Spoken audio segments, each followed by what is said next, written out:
You're wasting your time if you're spending 5 minutes on the treadmill or stretching when you enter the gym, when instead you could do this for 60 seconds, get better results, and be better in balance. My name is Ru, and I coach 7+ figure entrepreneurs on how to optimize their health.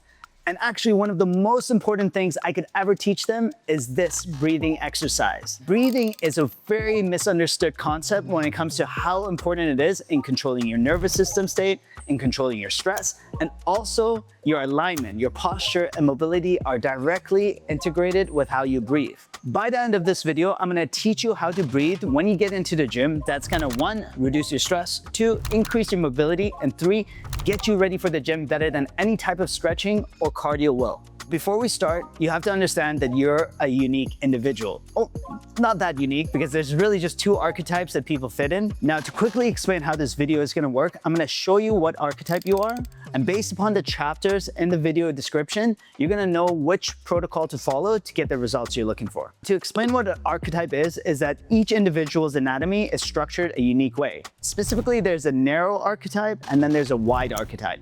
How you're gonna figure out which category you fit in is by doing this simple process. When I refer to narrow or wide, it's specifically to do with the shape of your rib cage. How you can find out what shape you are is I want you to put your hands together. I want you to open them up, your pinkies. I want you to slide them underneath your rib bones, and I want you to trace it all the way up till the fingers meet.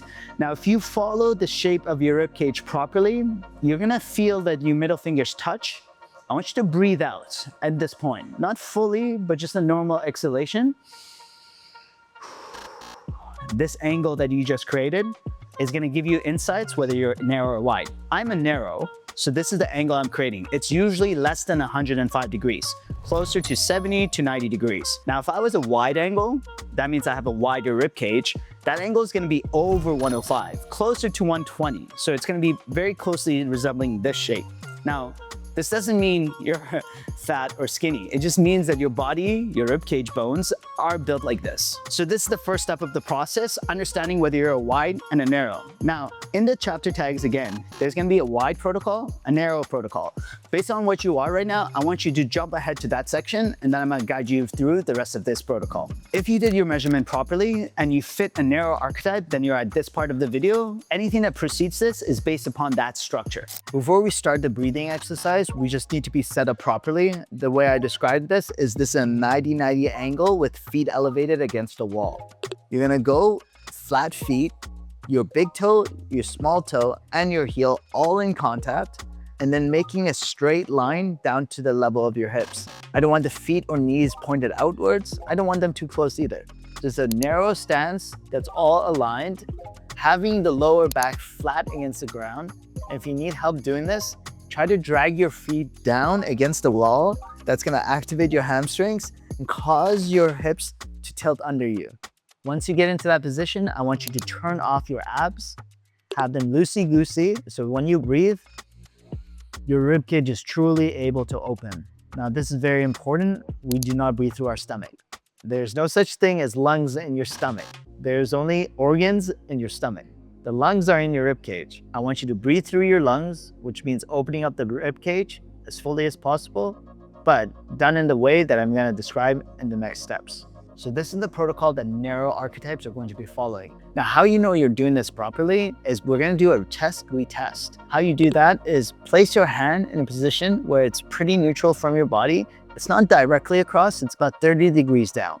From this position, we're gonna go into an external rotation measure and then an internal rotation measure.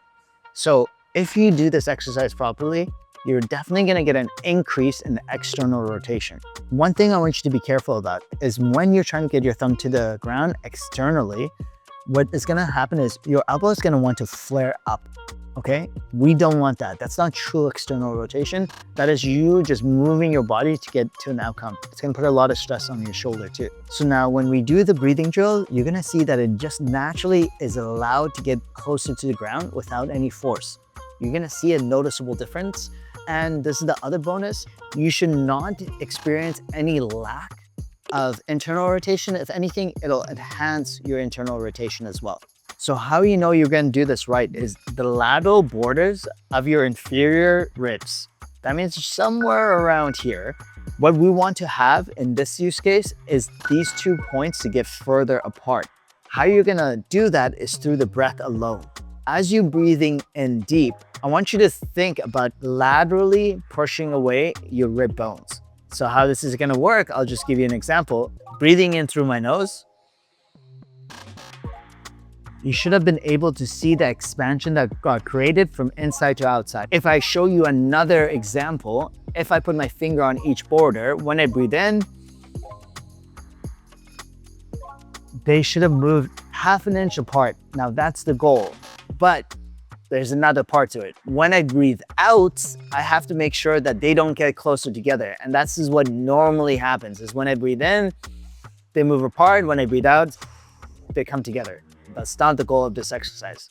When I breathe in, I push out, they move apart. When I breathe out, I'm gonna open mouth sigh. So I'm gonna open my mouth. It's like there's a mirror in front of me. I'm gonna gently fog that mirror, and I'm gonna do it for 20 seconds. I'm gonna show you how this looks like. Bear with me. Breathing in, now breathing out.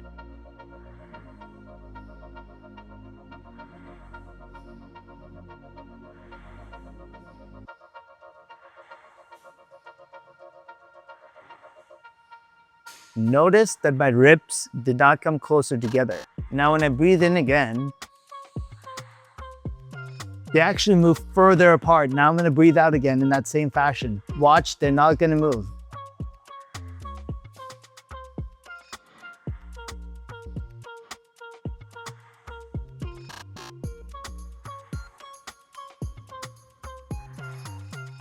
Two breaths. I usually recommend people do 6 breaths, but let's say just in the last 2 breaths, notice how much the mobility has increased. My thumb is at the ground now. This is not me forcing it, it just naturally wants to drop down. Again, my internal rotation, which is not the direct goal here, has actually also improved. This is when you know you're doing the protocol, the ribcage mechanics properly. If you're at this part of the video and you've done the measurement properly, you are a wide archetype. Any type of instruction I give you here on out will be based upon that structure. Before we start the breathing exercise, we just need to be set up properly. The way I described this is a 90-90 angle with feet elevated against a wall. You're gonna go flat feet, your big toe, your small toe, and your heel all in contact, and then making a straight line down to the level of your hips. I don't want the feet or knees pointed outwards. I don't want them too close either. Just a narrow stance that's all aligned, having the lower back flat against the ground. If you need help doing this, try to drag your feet down against the wall. That's gonna activate your hamstrings and cause your hips to tilt under you. Once you get into that position, I want you to turn off your abs, have them loosey-goosey. So when you breathe, your ribcage is truly able to open. Now, this is very important. We do not breathe through our stomach. There's no such thing as lungs in your stomach. There's only organs in your stomach. The lungs are in your ribcage. I want you to breathe through your lungs, which means opening up the ribcage as fully as possible, but done in the way that I'm gonna describe in the next steps. So this is the breathing mechanics for somebody that has a wide archetype. Now, how we're gonna know that we've done this properly is that we're gonna do a test-retest for our mobility of our shoulder. These individuals, on average, have really poor internal rotation. So if they try to get their hand to the ground, it's not gonna be there. It's not gonna be close to it. But hopefully by the end of this exercise, the breathing exercise, we're gonna see the hand naturally be able to just drop lower into that position. Now, one thing I want you to be very careful about is that we do not cheat to get the hand to the ground. How you're gonna know that you've done this is if that shoulder pops off the ground to get your hand to the ground, you just move the whole joint, you haven't actually created mobility. Now, even though we are creating an increase in internal rotation for this exercise, your external rotation has to stay the same, and more than likely, it's gonna improve as well. Now, the same thing goes here. I don't want the elbow to flare off. Now, this is how you're gonna go about the mechanics of the breath. Every person has this lateral inferior border of their ribs, the lower ribs. It's about this area right here. Now, a wide infrasternal angle will have these two parts very far apart. And what the goal of the breath is to bring these 2 points closer together. This is overcoming the compensation that's natural for these individuals. How you're gonna do this is you're gonna actually start with breathing out. But the way that you breathe out is very specific. It's almost like you are breathing through a straw. You'll want to feel the side of your abs turn on and contract, which allows these 2 points right here to move closer together. One thing you want to make sure is that your abs do not contract. Really what we want is our obliques to get activated. When the obliques turn on properly, it causes the infrasternal angle, the shape of your ribcage, to go from wide to narrow. Now, as you are in this narrow position, the goal of the inhalation, the breath in, is to not let the rib cage at the bottom flare out again, but instead to send that air up to the top of your rib cage, the top volume of your lungs. So I'm gonna guide you through this process, and I just want you to follow along exactly as this. You're gonna get great results. So first step, breathing out through the straw. Try to make your exhalation about 20 seconds. Watch my fingers as they go closer together. I'm gonna make sure my abs are off and obliques get turned on. So then breathing in and out.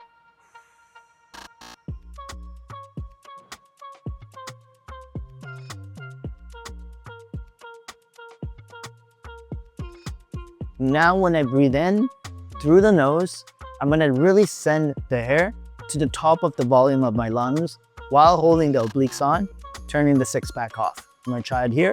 Watch as this doesn't change. Breathing in.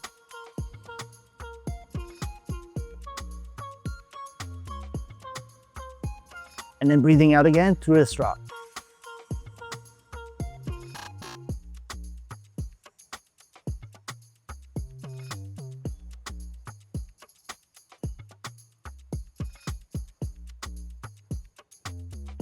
One more time, holding this angle tight and then breathing through the upper chest.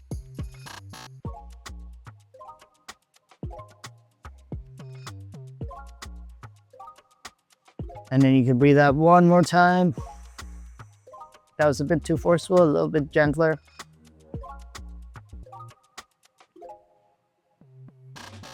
Now, if you did that properly, what you're gonna notice is that your hands reach the ground. All of a sudden, your internal rotation of your shoulder is much better. Your shoulder is naturally able to get there, doesn't pop forward. And I said as well that your external rotation should be better too. So notice how my thumb is getting to the back of the ground as well. Now I only did this with 2 breaths. I usually recommend you do it for 6 breaths to get the most amount of results you can create during this exercise. What I just showed you is the most important thing I teach my clients. It's something that I get them to do every day because it's the fastest way to overcome the stressors of daily life. So if you're the type of person that has chronic pain, has poor posture, has all this muscle joint and stiffness, anxiety and stress, restless leg syndrome, all of these things are a nervous system state dysregulation. This is the fastest way to get rid of those problems and get yourself back to balance.